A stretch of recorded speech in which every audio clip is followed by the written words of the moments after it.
That's exactly it. That pivotal moment in wrestling, that RVD TV title reign, and the Mr. Perfect Intercontinental title reign really stood out in my head, and that's something that I'm aiming for now. Yeah. Well, you also faced El Patron, and it was a big deal because it was like one of his first real matches in Ring of Honor. It had to be a huge honor for you to be in that kind of a matchup right off the bat for him being in Ring of Honor.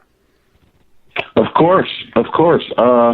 And also, I mean, I wasn't his first match. He was put to the test, so to speak, against guys like Roderick Strong, who I compared to be a machine.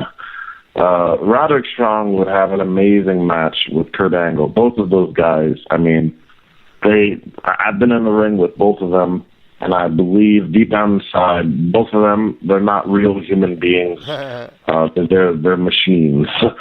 But yeah, I had the pleasure of wrestling Alberto in, I believe, what was his third match in Ring of Honor. And it was pretty cool. My dad was actually excited about this one. My dad watches any and everything wrestling. And he was a fan of Alberto Del Rio's, watching him on WWE TV. So my dad was excited about this one. I was excited too. I love getting super nervous before my matches. This one especially because, like you said, it was a bit of a high-profile match. And I just welcome those challenges where I know that there's a chance that there'll be a lot of eyes on that particular match. I love it. Yeah. Well, you came here the last two shows in Milwaukee. By the way, I haven't missed a Milwaukee show yet since you guys have started coming here.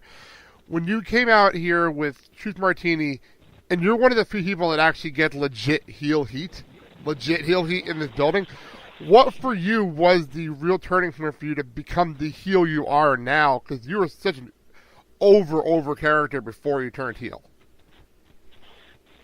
I attribute it to Truth Martini. The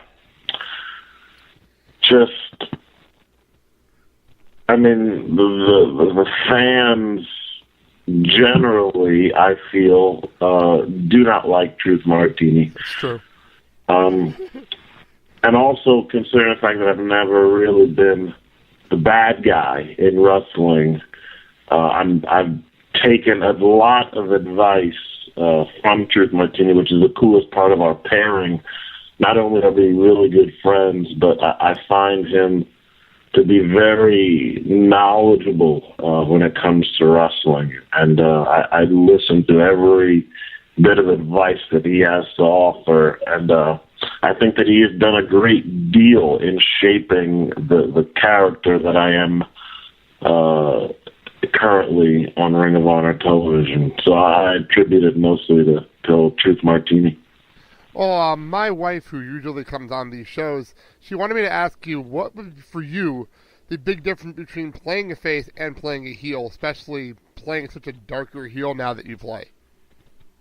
The biggest difference? Yes. Wow. Okay, so I'll compare it to this here. I like to consider myself in life a very nice guy. I'm an extreme amount of patience. The other day, I was in line at the grocery store. The woman, two people ahead of me, she was checking out, but she was using this jar of change, and she was counting it out, and man, it was taking forever. Yeah. And several times I thought about jumping to the next line, but I just stayed anyway. And that's how I compare it, because, I mean, deep down inside, no matter how patient you are, no matter how nice of a person you are, deep down inside, you think to yourself, man, what is taking so long? Blah, blah, blah. What the hell is she doing paying with change? Come on, woman, get out of the blah, blah, blah, you know? Deep down inside, you want to say those things, but you don't. And now I have a reason to let that deep down inside voice come out. That'd be what I consider to be the biggest difference. I hold that inner voice in, but now I get to let it out. Yeah, I've always heard also it's actually more fun to be a heel because you get to do stuff like that. Is that correct? I think that's an opinion because I think, and that's probably because I've been a babyface my entire career. I had an extreme amount of fun being a babyface. They're both different, but I'd say I had fun being a face more than the heel. What I'm having fun doing though as the heel is interacting with Truth Martini. I can't praise him enough. I think when it comes to wrestling, his mind it's amazing. Okay, well, you mentioned you're being a face for most of your career, and I said right before we went on the air, I just wanted to bring something up from the TNA days because it's a big deal to people listening to this show and to me personally, especially this weekend, and it's Black Machismo. One of my favorite characters probably in the last 10 years. Where did this come from, and how did this happen?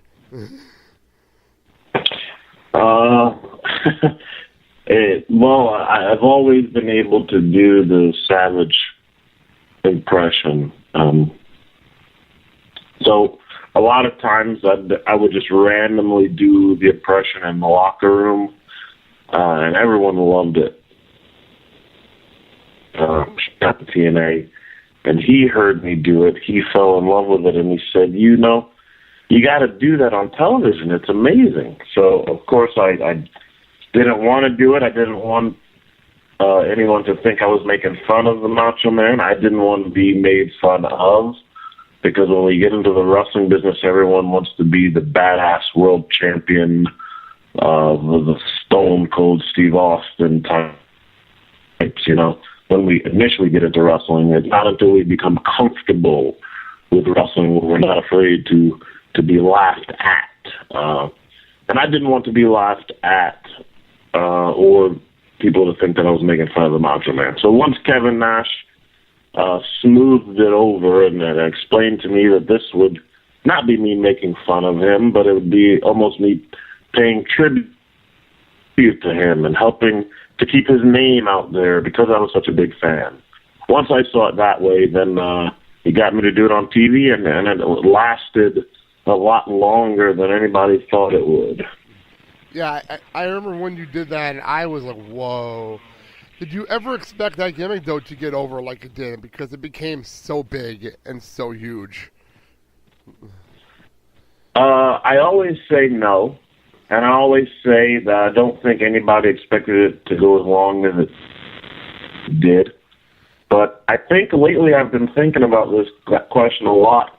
And I think Jeff Jarrett actually may have thought or had some intention for it to go pretty long. I mean, he seemed to be all for it. He had special entrance music made for me, and I think all these years I've always said no one expected it to go as long as it did.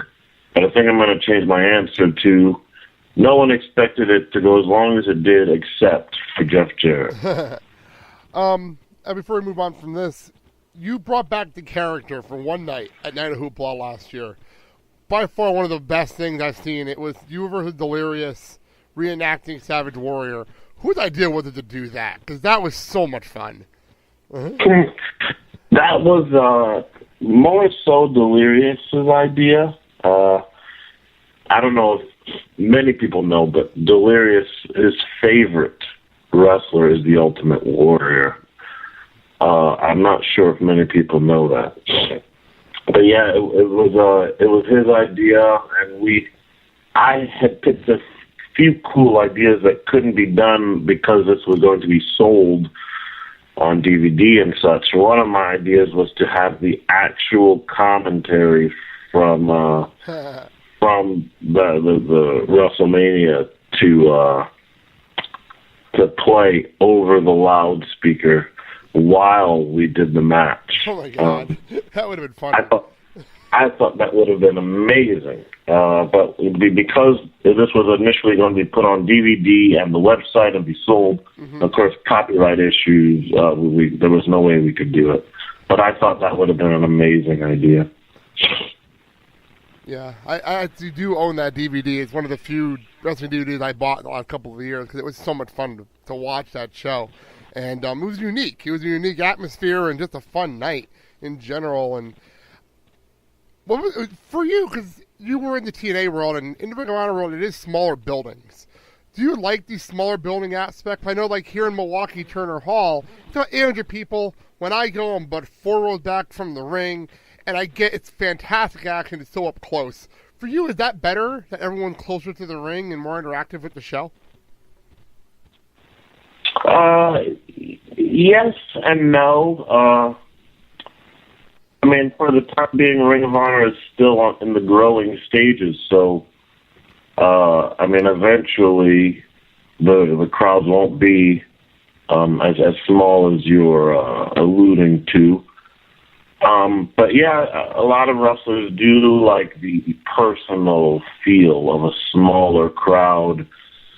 I don't have a preference. I mean, whether there's 10 people in the crowd or thousands, I'm still gonna give it my all. It just, yeah, I don't really have a preference on the size of the crowd. But with that said, Ring of Honor is still in the growing stages, and we're picking up a lot of momentum. So the crowds, as you can see, and as I can see, every wrestler in our locker room, each show, the shows are getting bigger and bigger, which is pretty cool to see. That is really cool.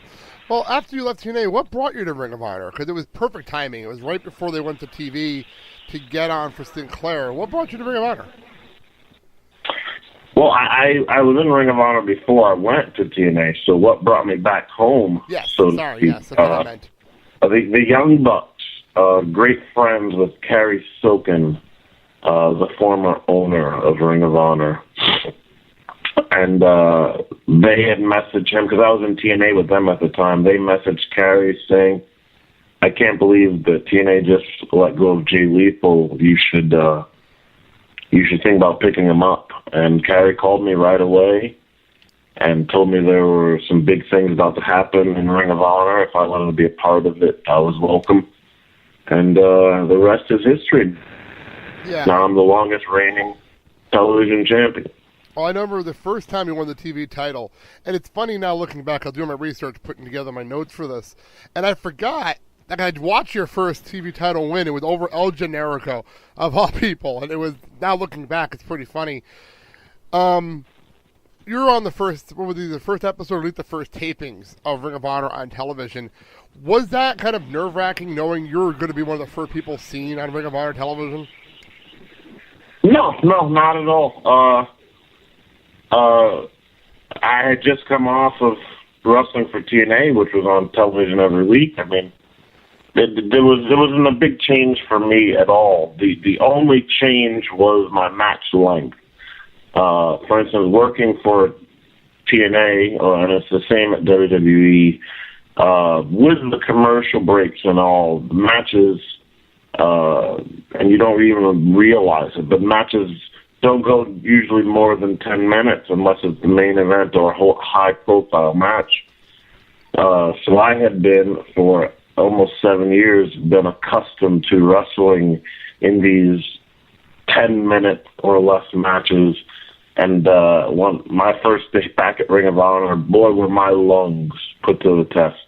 Matches at Ring of Honor go almost minimum 15 to 20 minutes. That's how, I mean, it's just the different styles, you know, of wrestling. But yeah, that was the only difference, the match length.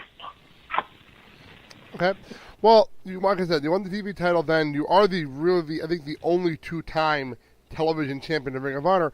For you, which one of those title reigns, well, not more important, like for win-wise, you won the first one right away, you're the longest reigning champion now, which one almost seems more important to you looking back at them both? They're both equally as important, and